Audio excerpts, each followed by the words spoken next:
9 de la noche con 15 minutos. Vamos a hablar con quien es el presidente del bloque Unión Cívica Radical Evolución en la legislatura porteña. Él es Marcelo Gouman. Marcelo, Oscar Orquera, Sergio Rosso, buenas noches. Gracias por atendernos. ¿Cómo estás?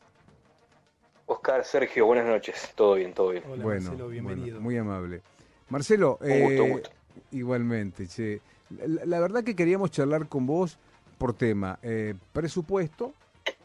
Nos parece importante que la ciudad tenga su presupuesto, obviamente, como cada año, pero con el detalle en esta ocasión que aparentemente no irían los ministras que tienen que ver con las distintas carteras, los distintos ministerios, y pasaría directamente a recinto mediante las comisiones y a votarse. Y después, bueno, de esto que a mí me parece desde afuera, Marcelo, grave este cruce Bullrich de Miguel, porque nada, es feíto. Arranco por el tema económico.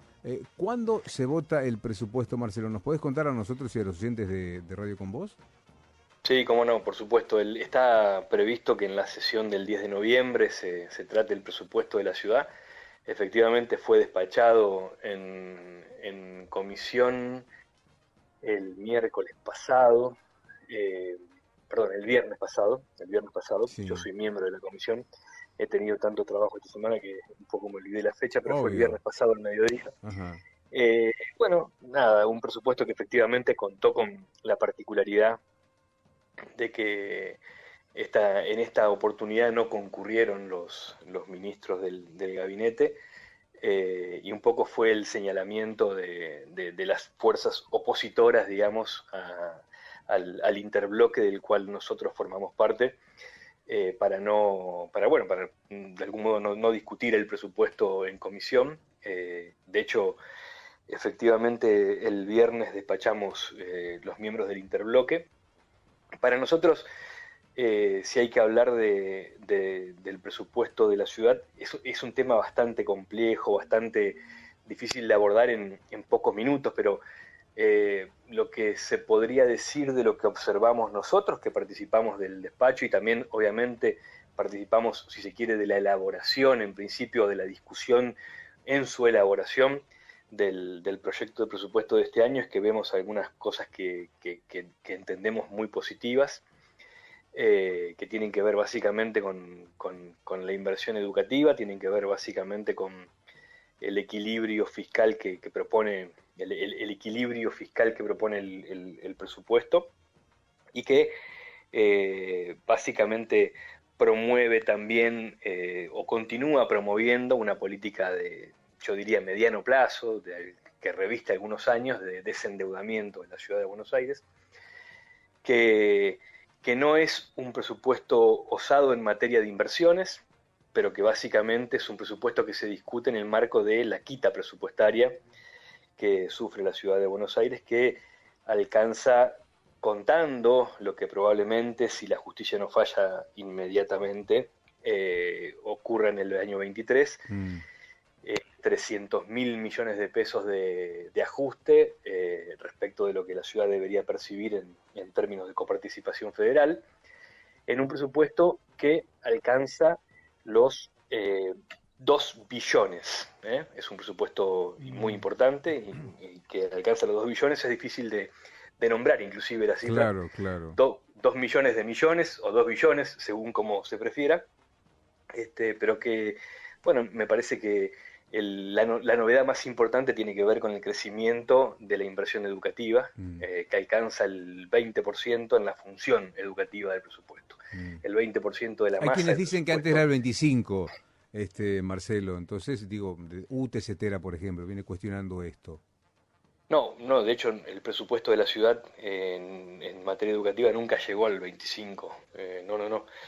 Viene creciendo levemente, y es una de nuestras principales miradas y quejas y aportes en los últimos años, y por eso en este caso estamos muy conformes con el nivel al que se alcanza la inversión educativa, que llega al 20%. No había alcanzado esa cifra, lo digo con certeza, por lo menos en los últimos 12 años, Mm. Bien, ¿no? bien. Solo en términos de que quizás por la incidencia del presupuesto de seguridad pueda haber visto una modificación de los niveles porcentuales, pero no del monto de inversión, ¿se entiende? Sí, perfecto.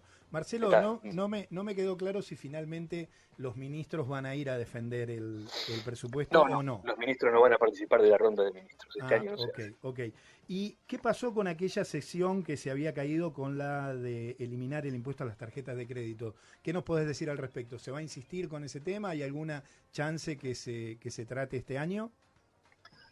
Bueno, fue una sesión convocada por el Frente para la Victoria, el Frente de Todos, perdón, y los libertarios y la izquierda, y participó el espacio político de López Murphy, los liberales, digamos, que forman parte de nuestro interbloque, pero que en ese momento consideraban importante la propuesta de la quita de este impuesto que grava las tarjetas de créditos, grava el consumo. Es un impuesto de emergencia, nosotros lo entendemos de ese modo y lo hemos votado en términos de una reparación por la ausencia de la coparticipación que se le quita a la ciudad, y que obviamente nuestra posición en ese punto tiene que ver con que es un impuesto que se va a quitar automáticamente en el momento en que la justicia tome una decisión respecto de lo que ocurre con la coparticipación de la Ciudad de Buenos Aires. Nosotros no participamos de esa sesión promovía la quita de ese impuesto. Es un monto muy importante que ingresa a la ciudad en concepto de ese impuesto al consumo con tarjeta de crédito. Pero bueno, esa fue nuestra posición. Marcelo, en ese momento. La sesión se cayó por no tener mayoría, por supuesto. ¿No crees que espanta votos eso, teniendo en cuenta el 2023 ahí al toque, donde hay una interna importante dentro del oficialismo de la ciudad? Bueno, ahí me parece a mí,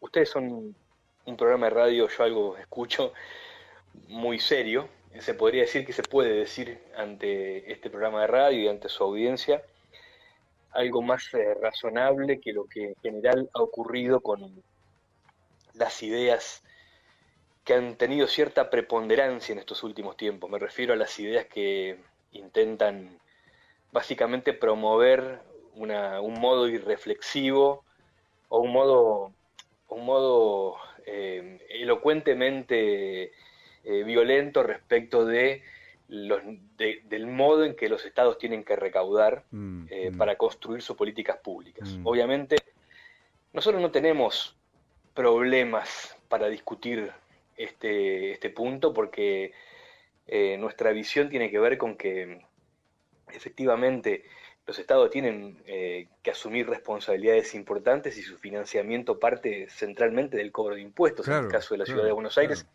el ingreso bruto es el impuesto que nutre el presupuesto de la ciudad centralmente, ¿no? Y a nosotros nos parece que en todo caso la discusión hay que ponerla en otro lugar, en la eficacia del gasto. Y obviamente la eficacia o la eficiencia del gasto o de la inversión pública puede, implementando políticas públicas adecuadas de mediano y largo plazo, llevar a concluir con la posibilidad de proponernos ir a una política tributaria más equitativa aún, y que básicamente permita el desarrollo de la potencia del sector privado en la ciudad de Buenos Aires. Nosotros en la pandemia, le podemos, señalar claramente, yo he sido autor de un montón de iniciativas que tienen que ver con aliviar la carga impositiva en la ciudad de Buenos Aires, sobre todo en el ingresos brutos. Hemos beneficiado a sectores que durante la pandemia lo pasaron muy mal, y básicamente son políticas que se implementan en contextos por ahí como los que nos ocurrieron en los últimos años, de enormes dificultades. Obvio. Pero entendemos que es un debate que tiene que orientarse en otro sentido. En la fundación nuestra estamos trabajando, por ejemplo, en identificar la Fundación Porvenir, la Fundación del Espacio de Evolución. Estamos trabajando en identificar aquellas situaciones en las cuales el Estado promueve situaciones de privilegio. Nuestra fundación ya identificó, esto lo anunció Martín el otro día, Lustó, 132 privilegios, y pronto vamos a hacer una publicación con eso.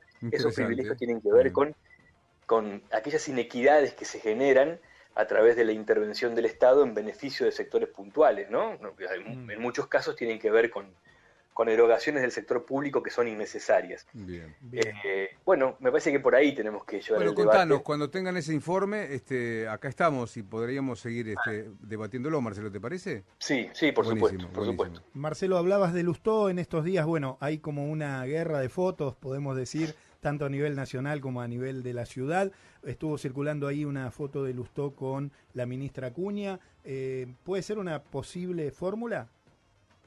Ese fue un encuentro de cultura y educación, de los segmentos de cultura y educación de nuestra fundación. Está diciendo que sí, está diciendo que sí, está diciendo que sí.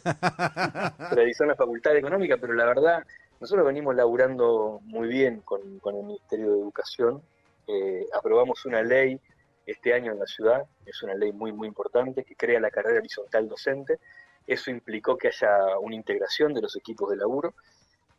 Se creó la carrera horizontal docente en la ciudad de Buenos Aires y para nosotros fue un motivo de un gran orgullo, una ley que promueve la formación y la capacitación docente, elevando los niveles de ingreso y tratando de que los docentes elijan quedarse en las aulas y capacitándose para quedarse en el aula.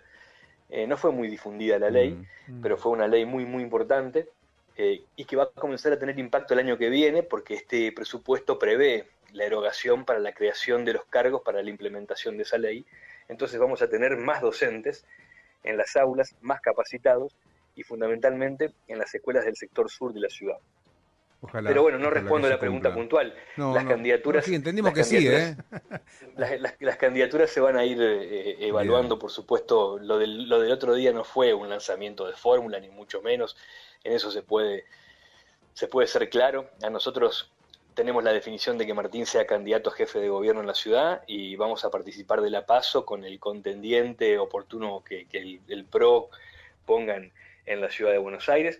Y también la coalición cívica o las otras fuerzas del espacio, ¿no? La última, Marcelo, ¿qué te pasó cuando escuchaste que comenzó a viralizarse de un modo rápido, impresionante, esa frase de Patricia Bullrich para con el jefe de gabinete Felipe de Miguel? Esa amenaza, ¿no? Lo pensé mucho durante el día porque otra radio me lo preguntó a la mañana y no pude responderlo a la mañana, no sabía cómo responderlo. Soy honesto en esto, creo que válido. Creo que está muy mal lo que dijo Patricia Bullrich, creo que lo pensé durante la tarde y creo que tiene mucho que ver con el clima de ansiedad que se vive en la política en términos de lo que yo diría es una especie de adelantamiento voraz de la campaña electoral que para mí no alcanza a comprender o forma parte de una escena que no comprende los problemas que está teniendo en este momento la sociedad. A mí me enoja más eso porque eso habla de una incomprensión de lo que se vive. Me parece que la crisis económica, social y cultural es tan profunda que a veces algunos se niegan a querer abordarla, a pensarla y a verla. Y creo que eso ha provocado que todo el sistema político adelante el proceso electoral. Claro, cuando estamos ardidos por todas partes. Exactamente. Me parece que es un momento para otra cosa, que todavía hay un gobierno en ejercicio que tiene que resolver desafíos enormes, que la actitud que tuvo nuestro bloque, por ejemplo, en el debate del presupuesto fue la correcta, que nosotros reivindicamos el diálogo y que vivimos todos en el mismo país. Alguien dice la metáfora del barco siempre para referir a esto. Me parece que la política tiene que convocarse a un debate, a un diálogo, y creo que es parte del mismo problema un emergente político como Milei, ¿no? Bien. Yo en esto soy claro. Milei es un emergente de esta crisis y me parece que es un problema también grave que tenemos que pensar y abordar los que pensamos que la desaparición del Estado o una mirada que implique la posibilidad de que las funciones estatales esenciales desaparezcan, Bien. nos va a meter en una crisis mucho más profunda y verdaderamente dramática. Sí, yo digo, que... Marcelo, si Milei hoy es así, con 2 años de diputado, con más poder, a mí me asusta mucho, francamente, a mí me asusta mucho. Digo eso, que el problema de Milei no es que no vaya a las sesiones, el problema, más allá de que eso es una irresponsabilidad, claro. El problema de Milei es lo que piensa, y si llega al poder estamos como argentinos un poco complicados. Marcelo, venite una noche a charlar un rato acá en vivo con nosotros, a tomar un café, nos interesa mucho. Así que bueno, contás con un espacio acá para tu reflejo. Te agradecemos la nota, Sergio. Nos encantó. Y quedamos en contacto, bueno, ¿te parece? Por supuesto, a disposición. Gracias, Marcelo, muy amable, muy amable. Marcelo Goldman, legislador porteño, presidente del bloque Unión Cívica Radical Evolución, vinculado con Martín Lustó. Va por vos.